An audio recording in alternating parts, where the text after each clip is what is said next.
Oku beni Elanore, gözlerime bak. Bir halk acısıyım ki narkozsuz ameliyatsızı az kalır. Yüreğim deşiliyor, acım ağır. Bir cinayet mahallidir coğrafyam.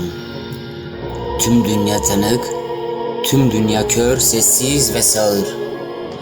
Beni oku Elanore, göğsüm nasır tutmuş kurşun izlerine. Sırtım job darbelerine yabancı değil.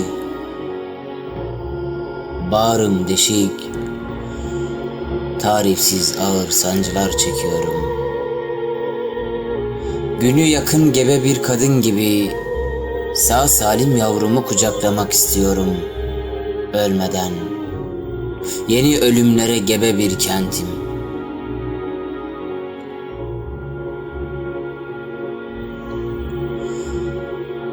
Dinle beni Elanore, yağmur damlacıklarının sesiyle dinle.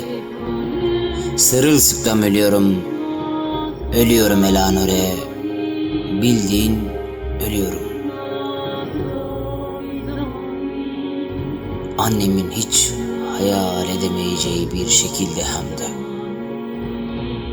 Kalbi zaten kırık kadının, bir de hayal kırıklığı. Ne kadar kötüyüm Elanore, ölüyorum, bildiğin ölüyorum. Evsiz, çocuksuz, aşksız.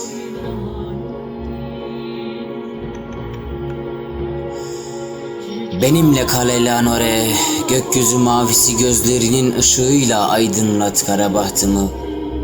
Zemheri kışlarda üşümesin düşlerim, beni yüreğinle ısıt. Dokun bana, sarıl bana Elanore. Hayal dünyamda aşkın yolu kayıp. Sahi neydi aşk, neydi sevda, tutku neydi Elanore? Hadi beni kendinden var et, yeniden yarat, yeniden doğur kerpiçten bir evde. Bir şansın benim için. Ha gayret, sesimi duy Elanore.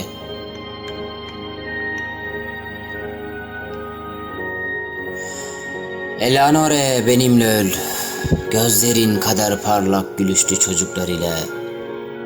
Teni esmer, alnı ter, ölümden kaçarken kurşuna yakalanır kan ter içinde. Bir çocuk ölüp ölmek, ölmekten de öte. Apayrı bir yok oluş bu. Nasıl dile gelebilir ki Elanore? Anlat bak, ne kelime. Anlayamayacağım bir dilde. Kürtçe ölüyorum Elanore. Ardımda yasak sloganlar. Civanını kaybetmiş bir ananın ağıt sesiyle inler adım. Yırtar kederi, bir zılgıt sesi yükselir aradan. Yoldaşlar ağlamayı bırakır, buz keser cenaze merasimine sivil sızmış ajanlar. Yüzleri kızarır, utanır ama susarlar kahpece.